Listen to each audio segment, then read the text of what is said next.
Welcome to stage 4, delivering the plan.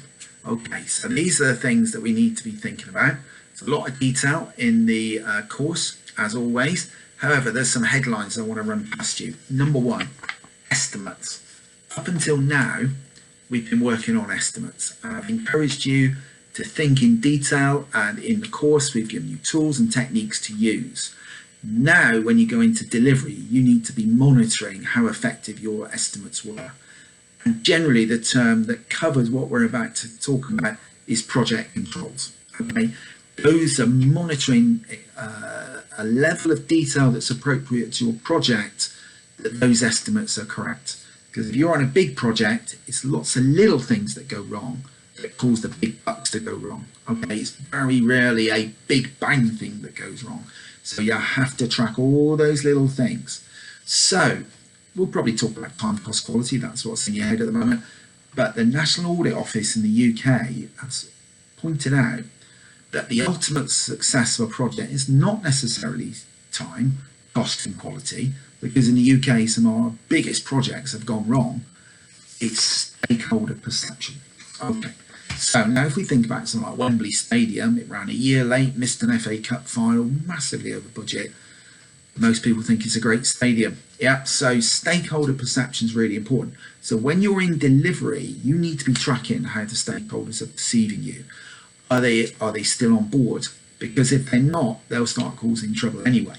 All right, so stakeholder perception is important to track, and it's really important to have that comms plan in place so that you're actually communicating with them honestly if things are going wrong or they're not working out as you expected. Make sure they know.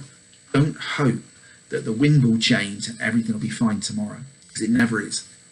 Projects go wrong one day at a time. They don't go wrong overnight.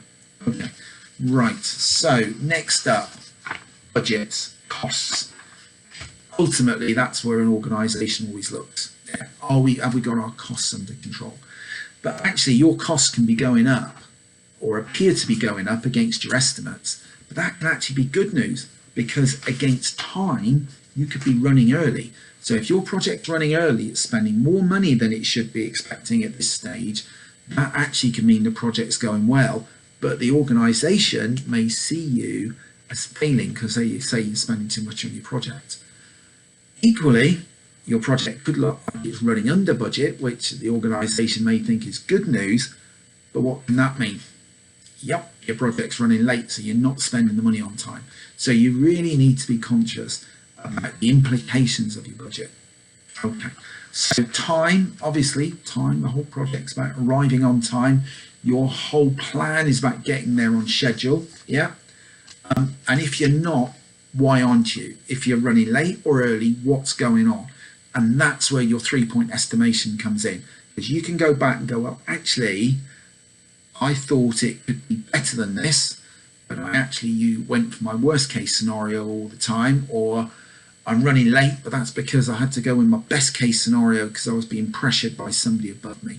All right, so those 3-point estimates and understanding that triangulation. So as you go forward, you can change your forecast based on the reality of the productivity that you're getting from your suppliers or your team. Okay, right, finally, quality.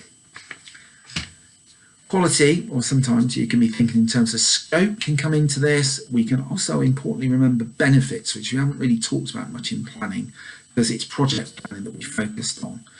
But the quality of what we produce is normally the area when we're running late on time or we're going over budget, we cut things out of quality. Ultimately, that's going to lead to the stakeholder perception and whether you've been successful or not. So the lazy thing is to cut down on what you're going to deliver. The right thing is quite often to go back and ask for more money, because you still have to deliver to the same quality of product. You can, of course, quality can be the source of the problem, because if you've got suppliers who are not delivering to the standard, it means things have to be reworked, which means things are taking longer and they could be incurring cost as a result of it. So quality can be one of the sources. So if we affect quality, there's normally impact on time and budget. If you change the budget, cut the budget, it's going to affect quality, probably time. And if it takes longer, it's going to affect quality and cost. So that's why they call it the iron triangle. Yeah, there you go. So finally, the thing we need to think about as we're going along, which really is the summary of the things I've just said, continual review, because from that you're going to get your lessons that you can then learn from and project into the future. Okay, so that's my last comment on your course. I hope that you really got a lot out of it. I hope you've been feeding the feedback delegate forms back into us so that we can learn from what you've learned and maybe we can enhance and improve it. And if it's still a mystery, please feel free to go and buy one of my books. Fantastic.